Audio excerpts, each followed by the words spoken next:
Bonjour et bienvenue sur Médian TV dans le sillage des acquis concrétisés par la diplomatie marocaine sur la défense de la marocanité du Sahara. La diplomatie donc du Royaume poursuit ses actions pour expliquer et contrecarrer les non-vérités véhiculées par les adversaires à l'intégrité territoriale du Maroc. À ce titre, Youssef Amrani, qui est l'ambassadeur du Royaume en Afrique du Sud, vient de publier une publication pour expliquer, éclairer les positions légitimes qui sont celles du Maroc. Il est notre invité ce matin et il est en direct avec nous depuis Pretoria, la capitale de l'Afrique du Sud. Bonjour Youssef Amrani. Bonjour c'est Omar, je suis très heureux de retrouver une de mes chaînes préférées, Médian TV, qui est basée à Tanger, ma ville natale. Eh bien, soyez les bienvenus chez vous alors. Tout d'abord, permettez-moi de vous poser cette question. C'est une question sur l'opportunité de votre publication que vous venez de faire. Vous êtes ambassadeur du Maroc en Afrique du Sud depuis près d'1 an et demi. On se pose alors naturellement la question de savoir est-ce qu'il y a un lien de cause à effet direct entre votre mission en tant qu'ambassadeur de Sa Majesté à Pretoria et la démarche que vous portez à travers cette initiative? Oui, c'est fondamental. D'abord, il y a une question de jugement.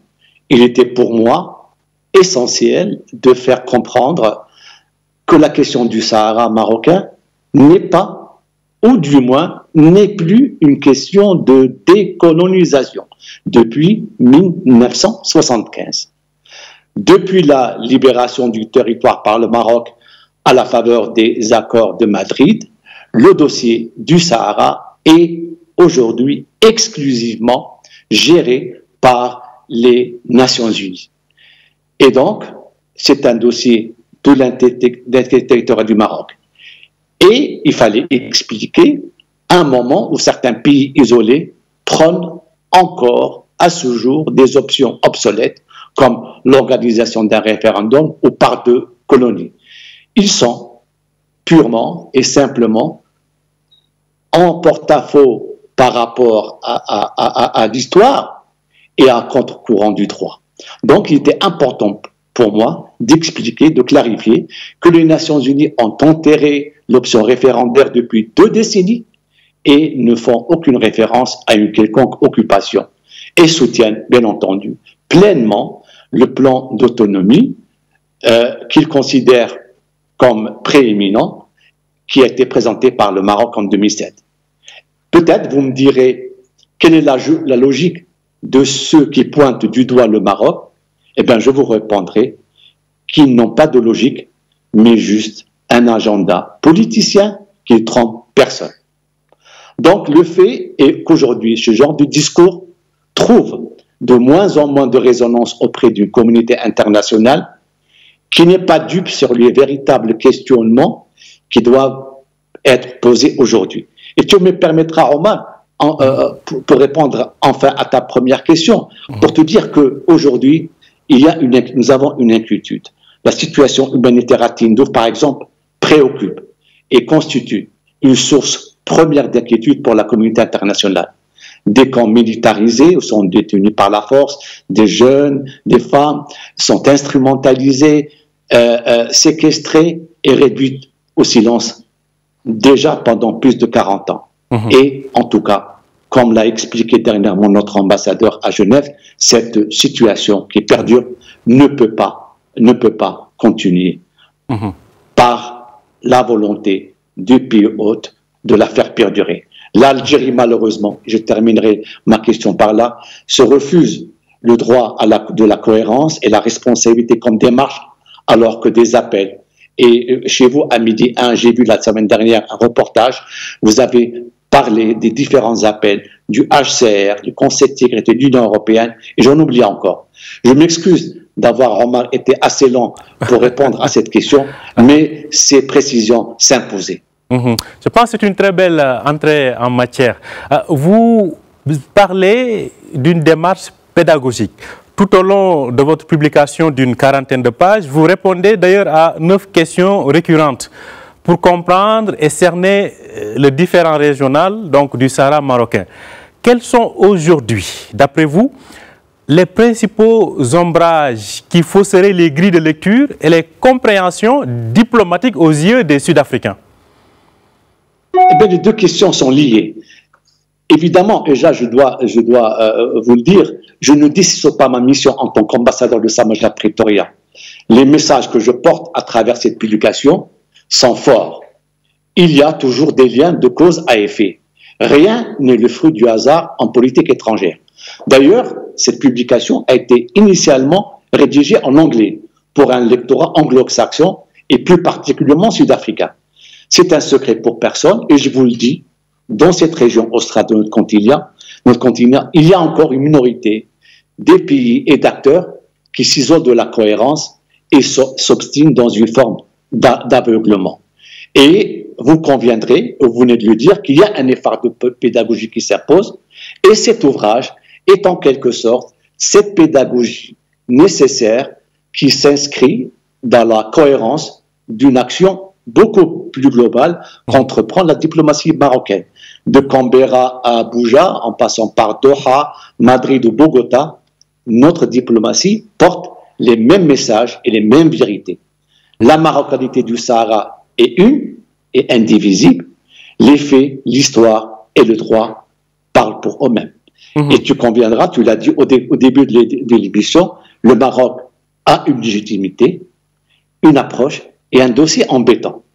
Alors que d'autres pays, certains pays, des minorités ne trouvent pas d'arguments valables à opposer à notre pays. Ils font usage de manipulation, de fake news. Vous êtes en train de passer des images de l'Union africaine à Midi 1 TV. Eh bien, pour nous, c'est là. Une clarification s'impose et qu'il était nécessaire pour nous de remettre les pendules à l'heure. Chacun pourra comprendre que je cible par cette initiative certains mensonges, certaines aberrations et certaines idéologies.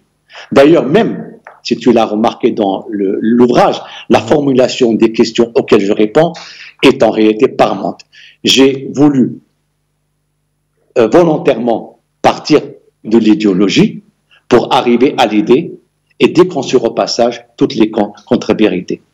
Il s'agissait également de présenter... Oui, vas-y. Je dirais, voilà, vous appelez à un regard lucide pour dépasser ces mythes et ces idées peut-être faites sur cette question. Vous appelez vraiment à quelque chose qui est pragmatique et puis à un regard lucide. Ça nous permet d'avancer un peu parce que la finalité, c'est d'arriver à une solution. Vous, quel regard portez-vous sur les perspectives à venir d'une solution définitive de ces différents régionales? Merci Omar pour cette question. D'abord, je peux vous dire que je suis ce dossier depuis 40 ans, depuis que j'ai intégré le ministère des Affaires étrangères en 1978. Eh bien, pendant ces 40 ans et pendant toutes ces années, le Maroc a toujours été constant dans sa démarche, cohérent dans sa vision et respectueux de ses engagements. Alors, quel regard porter sur les perspectives? Eh bien, je crois qu'aujourd'hui, les choses sont claires. Le Conseil de sécurité de l'ONU est le seul organe mandaté à traiter du différend régional créé autour de la question du Sahara marocain. Le Conseil de sécurité a défini les paramètres clairs et univoques pour la marche à suivre. Vous les connaissez. Le langage onusien est donc celui de la légalité internationale. Il préconise une solution politique qui soit réaliste, pragmatique, durable et fondée sur le compromis. Et l'ensemble de ces paramètres, et vous conviendrez avec moi, se retranscrivent, s'inscrivent pleinement dans le plan d'autonomie présenté par le Maroc en 2007. De ce fait, ce plan constitue la base de la solution politique. Et là, le Maroc, en tout cas, est non seulement réconforté dans sa vision, parce que depuis 2007, les 17 résolutions du Conseil de sécurité de l'ONU ont toutes soutenu cette approche marocaine, en soulignant la prééminence de son initiative, son sérieux et sa crédibilité. Et bien sûr, et Midi 1 TV a beaucoup couvert dernièrement les actions diplomatiques marocaines, notamment au niveau de Guéguéret et au niveau du Sud. Et donc, à cette dynamique onusienne s'ajoutent aujourd'hui les voix et les actions d'une communauté internationale qui ne fait plus dans la demi-mesure pour reconnaître, voilà, les images de pour reconnaître l'appartenance pleine et entière. Oui. Youssef Amrani, il nous reste à peine une minute. On a vu les succès diplomatiques du Maroc durant ces dernières années sur le continent. Si vous aviez à résumer en une phrase ces succès diplomatiques, que diriez-vous? Assez rapidement. Parce que d'abord, le projet africain a toujours été porté, chéri et honoré au plus haut niveau par Sa Majesté Mohamed VI. Avant, par Mohamed V, Hassan II et Sa Majesté Hassan II. Aujourd'hui, cette année, nous célébrons le 60e anniversaire de la conférence de Casablanca.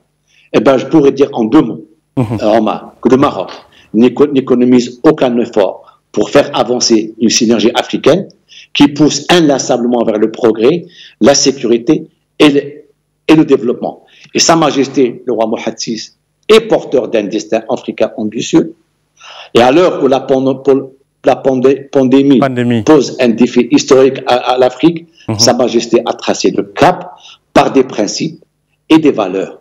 Et dans ce monde où tout le monde est inquiet du lendemain, je pense que l'Afrique, et je suis dans une émission qui est adressée à l'Afrique, que l'Afrique peut et doit sortir de l'innocence et forger son propre destin avec lucidité et détermination. En tout cas, tout ce que je peux vous dire, que le Maroc est déterminé, engagé à la faveur de cette lucidité dans ses démarches. Et bien sûr, vous l'avez très bien dit, que notre diplomatie aujourd'hui enregistre, grâce à ces fondamentaux, grâce à cette vision, des succès, non seulement dans la préservation de la consolidation de l'intégrité territoriale du Maroc, mais également pour construire avec nos partenaires, frères et sœurs africains, un avenir de paix et de prospérité partagée. Merci beaucoup, le message est passé. Youssef Amrani, je rappelle que vous êtes l'ambassadeur du Maroc en Afrique du Sud. Vous étiez en direct avec nous depuis Pretoria ce matin. Merci d'avoir été avec nous et merci d'avoir accepté notre invitation. C'est moi qui vous remercie. Merci à vous aussi de nous avoir suivis. Très bonne suite de programmes sur Médien TV. Tout de suite, vous avez donc votre capsule In Fine. Ce matin, nous avons le plaisir d'avoir Azzeddine Benazzi qui sera avec nous tout de suite. Merci d'avoir été avec nous et bonne suite de programmes sur Médien TV.